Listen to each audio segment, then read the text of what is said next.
তো আজকের ভিডিওতে এটা সমাধান আমি করে দিব, ঠিক আছে? তো সবাই ভিডিওতে লাইক কমেন্ট শেয়ার আগে করে নেও। তো ফার্স্ট দেখো আমি ডাউনলোড করতে পারি কি না এটা আজকে তোমাদেরকে আমি ফার্স্ট দেখিয়ে দিই, লাইভ বরাবর দেখে দিতেছি। তো দেখো আমি অ্যাপসটা আগে ডাউনলোড করবো, দেখো ডাউনলোড হয় কি না এটা দেখো। তো আমি অ্যাপসে টিপ দিলাম, তো ইনস্টল দিলাম, তো দেখো হয় না। তো আমার ফোনে এটা ডাউনলোড কোনোভাবে হচ্ছে না।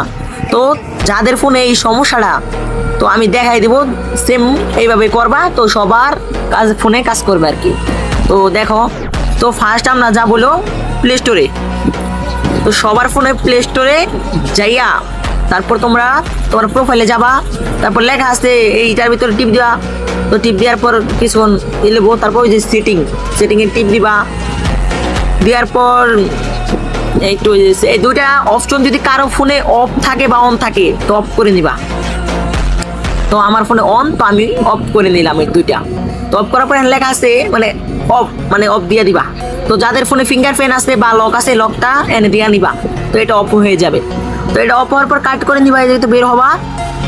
তো বের হওয়ার পর অ্যাপসটা আমি আবার দ্বিতীয়বার দেখবো ইনস্টল হয় কিনা। তো দেখো আমি অ্যাপসটা টিপ দিলাম, এই দেখো ইনস্টল টিপ দিলাম, তো ফাইনালি ওপেন হয়ে গেছে গা। তো যাদের ফোনে এই সমস্যাটা এইটা করলে আজকে 100% এটা ঠিক হয়ে যাবে। তো সবাই চ্যানেল সাবস্ক্রাইব করে দিয়ে যাবা। তো কারো কোনো সমস্যা থাকলে কমেন্ট বক্সে বলতে পারো, সেটা নিয়ে আমি ভিডিও করব।